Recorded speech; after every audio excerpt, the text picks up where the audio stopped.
Now it's time for our viewer outrage segment with another 95,000 jobs lost last month. And the unemployment rate still hovering around 10%. We ask, who is to blame for the lack of job growth? Now, here's what you said. Darren from New York City, of course it's the government. If the government would get out of the way, business would be growing and hiring. Sam from Maryland, business is responsible for lack of jobs. The government already employs way too many people. So joining us now is Jeff Bolton, radio host and co-founder of BlowoutCongress.com. What a lovely title. And Mark Sawyer, associate professor of the UCLA Department of Political Science. Jeff, start with you. Who is to blame? Good morning, you guys. This one's easy. It is absolutely the government is to blame in this case and the policies that they have. Larry, you talked about it a minute ago. Business craves stability. That's all they look for in order to make investments. And guys like me that yell at people for a living, I don't watch the markets like you do. Business does. And they are not going to invest in this nation until they have stability. All they've seen in Congress and in the White House in the last 2 years is instability. Until you get stability driven by consumer confidence, of course businesses aren't going to invest, and I don't expect them to. You know, but Mark, there's a lot of folks out there, a school of thought, not necessarily one that we all agree with, but Paul Krugman, Joe Stiglitz, that say, you know what, just not enough money was spent. The government needs to do more to create these jobs, things like this tunnel in New Jersey. What do you say? Well, the government could have done more, and that would have been a good idea. But really, this is the 1% versus the 99%.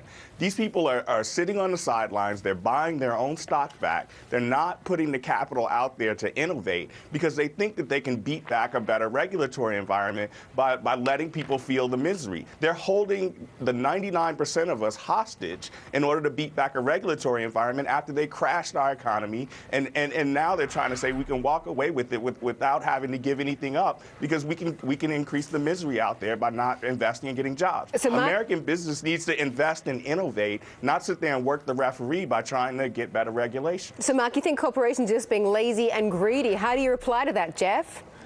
I couldn't disagree more. As a matter of fact, if you were to look at the regulatory environment 2 years ago, and the president and many people in the administration say, well, we inherited a huge mess. It was a regulatory problem. It was a stock market problem. All they talk about is what the problems were. If that's the truth, then what kind of thinking does it take to come in and put $1 trillion health care reform bill on top of the debt we had? I'm so tired of hearing about the inherited problems and the regulatory problems. Listen, you can float all that kind of stuff you want to in academia. You can float it in think tanks everywhere. But on the street, the American public says we do not have confidence in Congress. We don't have confidence in the administration. And as a guy that invests a little bit of money in the market and out of the market, I want guys sitting on cash right now until they can absolutely confidently say, with my money, that they can make money. And this is not that environment.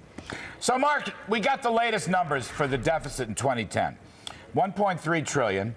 Spending increased 9%. As a share of GDP, we hit a record high 25% of GDP is spending. Now, if you're running a business, large or small, don't you worry that you are going to be taxed to death to support this massive increase in government spending and deficits? Isn't that by itself a huge obstacle to business job creation? No, it isn't. I mean, and they're fighting even the sort of modest tax increases that would go back to taxes during the socialist Clinton era that seemingly was so bad for everyone. Look, this is basically very big business, not small business either. This is very big business working the referee and trying to beat back any kind of regulatory environment or even modest tax increases that they can afford. Mark, we have the highest tax. And you have to work in the fact that we may have a deflationary economy. Mark, you want a competitive nation. You want a competitive country. Of course, you want American corporations to be as competitive as they can, and yet we have the highest corporate tax rate in the world. So let's leave that one aside. But I'm very curious about this idea that somehow it's it's business's responsibility to go out there and be doing the hiring. I mean, Mark, isn't it really? Well, Jeff, were you saying that, or did you say that no, Mark? No, I said you're absolutely correct. It is not business's job to go out and put capital at risk. We do not put these people in these positions to put our capital at risk. To the contrary, if you wanted to see the most dynamic thing, and then they say the most dynamic thing, Mark, that could happen right now. The problem is your approach and the approach of some of the folks like you in the administration and in Congress, and we see this. We talk about this at BlowoutCongress.com all the time. Try cutting spending.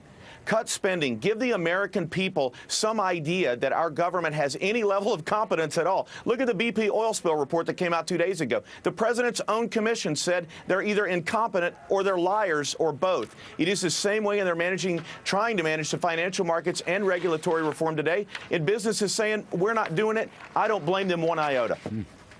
Well, all right, gentlemen, thank you very much. Jeff.